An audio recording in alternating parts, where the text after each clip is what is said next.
लेकिन पाकिस्तान और बांग्लादेश में हिंदू मारा जाता है तो आपके मुंह बंद हो जाते हैं। चलो ठीक है, मान लिया इनके मुंह बंद हो जाते हैं, पर योगी जी आप तब क्यों ना बोलते जब इंडिया में कट्टरपंथियों द्वारा किसी इंसान को मार दिया जाता है। क्योंकि जब हरिओम वाल्मीकि को कट्टरपंथियों द्वारा लिंच करके मार दिया गया था तब भी आप कुछ ना बोले थे। और कल परसों ही मेरठ में एक औरत को मार के उसकी लड़की को अगवा कर लिया गया, तब भी आप कुछ ना बोले। बात तो सही है। योगी जी एक बात बताओ, क्या पाकिस्तान और बांग्लादेश में रहने वाले हिंदू ही सच्चे हिंदू हैं क्या? हमको कुछ नहीं पता। निंदा प्रस्ताव पारित होना चाहिए और ये प्रस्ताव नेता विरोधी दल की तरफ से आना चाहिए। क्यों, आपके पास टाइम ना है क्या प्रस्ताव रखने का? नहीं। सही है, बेचारों को फुर्सत ना मिली होगी, क्योंकि इन बीजेपी वालों का तो पूरा साल इलेक्शन लड़ने और इलेक्शन की तैयारी में निकल जाता है।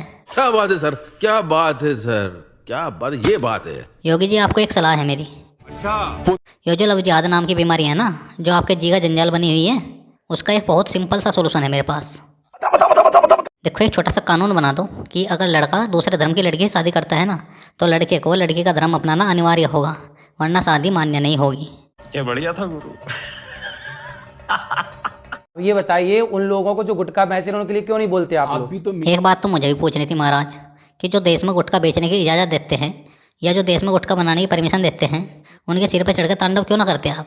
बिल्कुल राइट। क्योंकि शायद आपको पता है कि अगर एक भी शब्द बोला सरकार के खिलाफ तो आपकी दुकान बंद करा देगी सरकार। ये तो लेने के देने पड़ गए।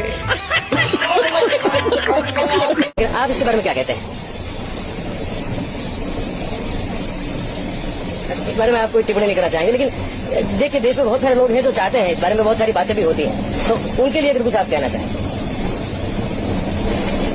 अबे रहने दे बावले, क्या तुझे मालूम ना है कि बिना टेलीप्रॉम्प्टर के कुछ ना बोलते साहब? क्या बात कर रहे हैं बाबा?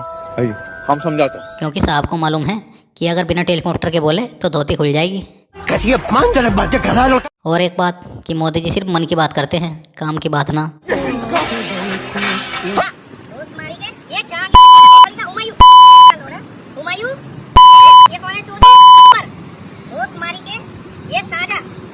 मुगल काल में मुगलों के साथ जिन्होंने रोटी बेटी के संबंध बनाए थे, देखो आज उनकी संतानें कैसे मुगलों का ही विरोध कर रही है। आग लगा दी, आग लगा दी, आग। अबे गधे, जब देश में मुगल राज करते थे ना, तो तुम्हारे पुरखे मुगलों के तलवे चाटते थे, ठीक वैसे ही जैसे आज तुम मोदी जी के तलवे चाट रहे हो।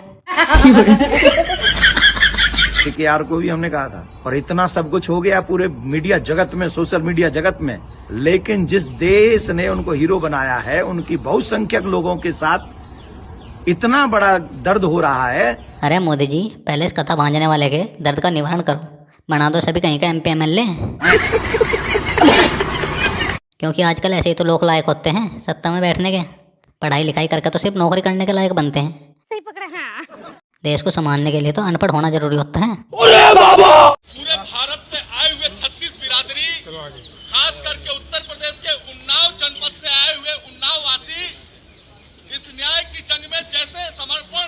बताओ कितना गिर चुका है हमारा समाज, एक बलात्कारी के सपोर्ट में पंचायत करने लगा है। क्या बात कर रहे हैं बाबा? सही जा रहे हो 36 बिरादरी वालों, अरे ऐसे ही तो बनेगा भारत विश्व गुरु।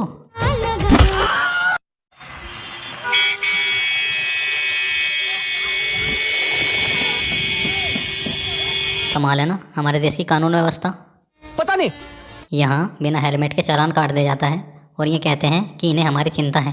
अरे झूठ बोल रहा है, ये झूठ बोल रहा है। पर वहीं जब 30 सीट वाली बस में 100 लोग जानवरों की तरह लद के जाते हैं तो कोई भी बस वाले का चालान नहीं काटता। वहाँ पब्लिक की सुरक्षा की कोई चिंता न होती सरकार को। अरे बेटे, आग लगा दी, आग लगा दी, आग।